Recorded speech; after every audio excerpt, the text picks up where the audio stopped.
Last year, there was a stat that was saying 70% of the syndicators out there had 3 years of experience or less.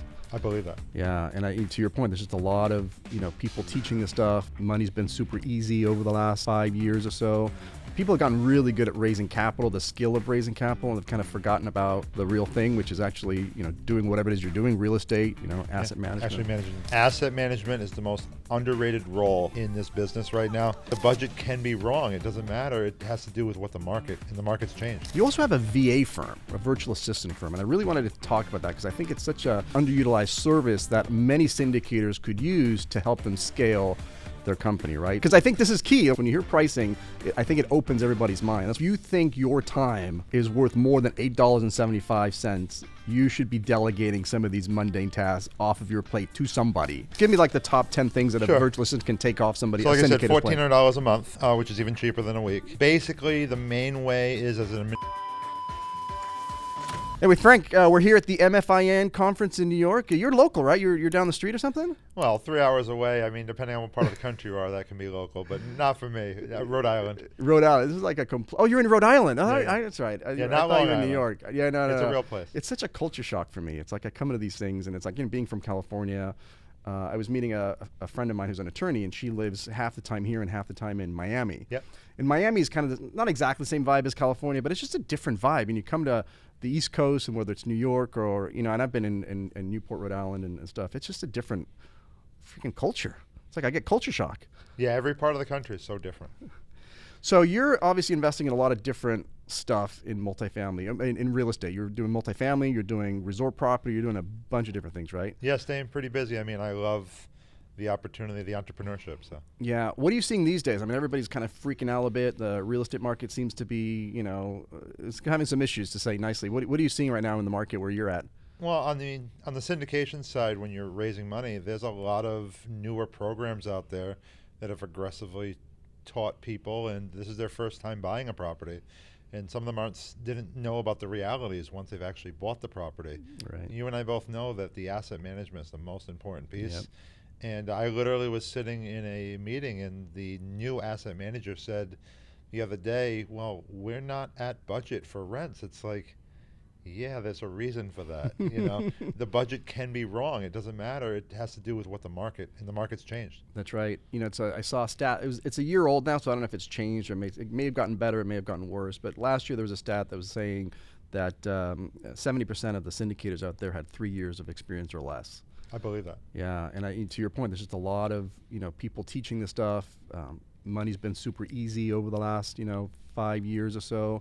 People have gotten really good at raising capital, the skill of raising capital, and have kind of forgotten about the real thing, which is actually doing whatever it is you're doing, real estate, asset management. Actually managing the property. Yeah, but you've got an interesting background, Frank, because you also, in addition to being an amazing real estate investor and syndicator, and I know you actually invest all over the world. Actually, you got some projects in even Roatan and other places, which is amazing. But you also have a VA firm, a virtual assistant firm, and I really wanted to talk about that because I think it's such a underutilized.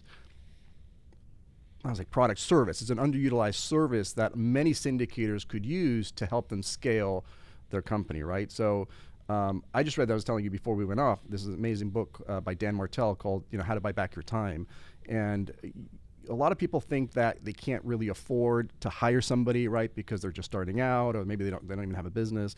But virtual assistants are a really economical way of doing that. So why don't you start about letting us know what it actually costs to get sort of a virtual assistant, with the company you work, and then let's talk about maybe some of the ways that syndicators could utilize virtual assistants to kind of scale their business. Sure. So pricing first, since you want to hear pricing. Yeah, because I think this is key. When you hear the pricing, if you're not used to virtual assistants, when you hear pricing, I think it opens everybody's mind. That's why I wanted to start there. So I mean, full time, you can get someone Monday through Friday, 9 to 5. For $350 a week, ends up being $1,400 a month. It's less than most states' minimum wages, $8.75 an hour. Yeah. And then if you want to start out even smaller, we offer part-time, and that's about $10 an hour. Right. So 20 hours a week, $10 an hour is $200 a week. To really get started on something like that, I mean, we're here in New York visiting, and for you and I to go to dinner, it'd be over $200 in most places. Yeah, because I think most people think, oh, if I'm going to hire somebody, it's going to cost me 30, 40, 50, 60 grand a year. I don't have that. But $1,400 a week for somebody to do mundane tasks that you as an entrepreneur, as a real estate investor, really shouldn't be doing, right? Whether it's definitely. Give me like the top 10 things that a virtual assistant can take off somebody. So like I said, $1,400 $1,400 a month, which is even cheaper than a week.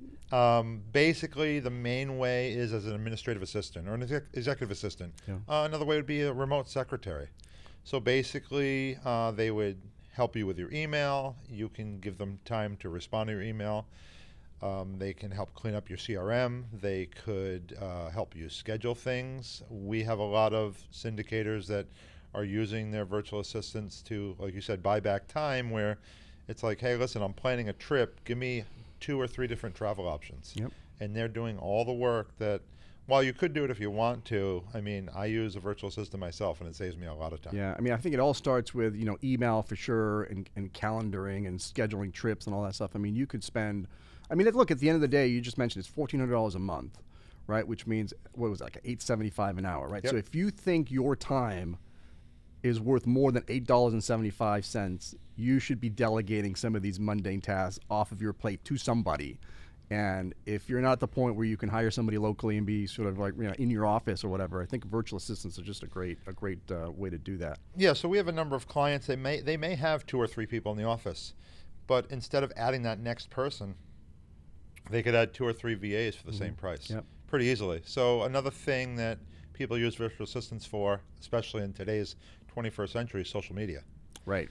The concept of being able to produce consistent content, and it doesn't always have to be high-end real estate. It's just making sure that you're out there. So I have one client, and she has like a weekly list.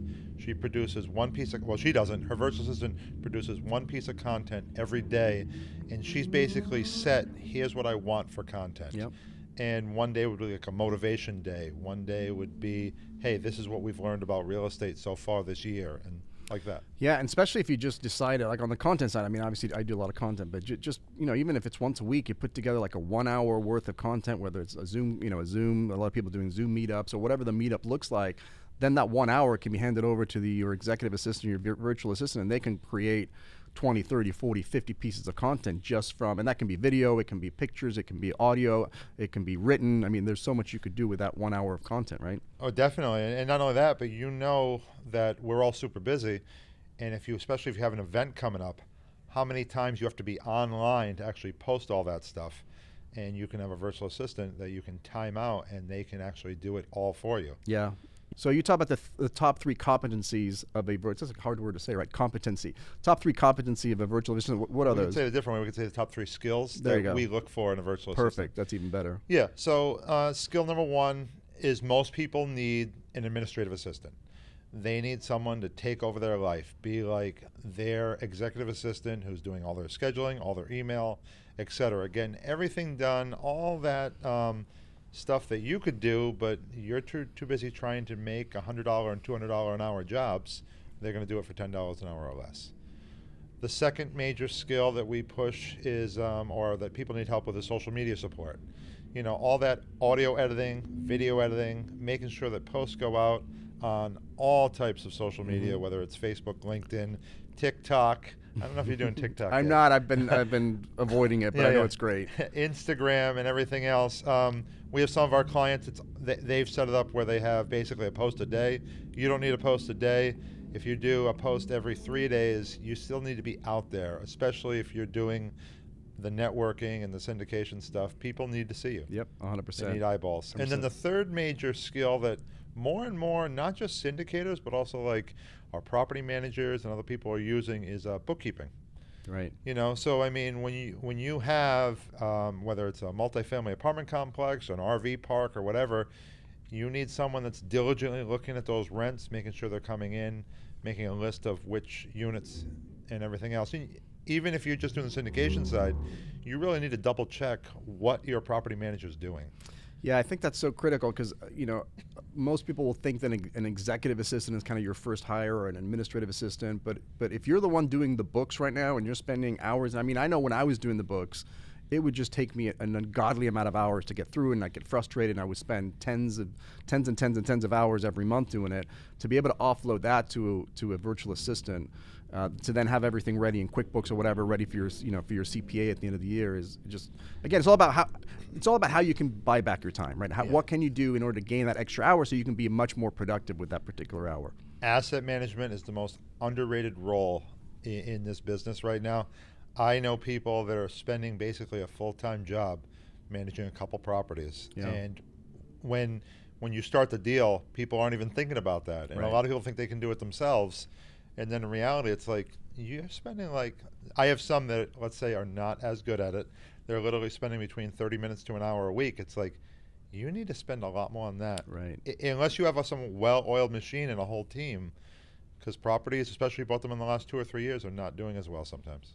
Do you passively invest as well in other syndications, or do you exclusively on the GP side? I still have a number of passive syndications. Yeah, I love being around the whole country. So Right.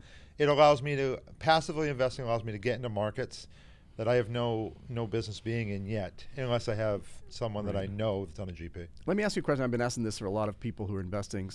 In the current environment, obviously, we've got a lot of cash calls, unfortunately, that are coming through. We can argue whose fault it was or if there's anybody to blame, but at the end of the day, due to interest rates going up really high, a lot of rate caps are expiring, banks are requiring more money, so there's a lot of cash calls going on. We've seen it at our office with clients coming in and asking us how to do it. From an LP perspective, if you're a passive investor and you're getting a request for additional cash, what are the things that you are looking for in order to make that determination whether should I invest some more money into this deal or should I not? Am I really just putting good money after bad? What are some of the maybe some tips or considerations that you think of I don't know if you've been in that situation, but if somebody did ask you for the cash call, what would you be doing to figure out whether it's a good use of your resources?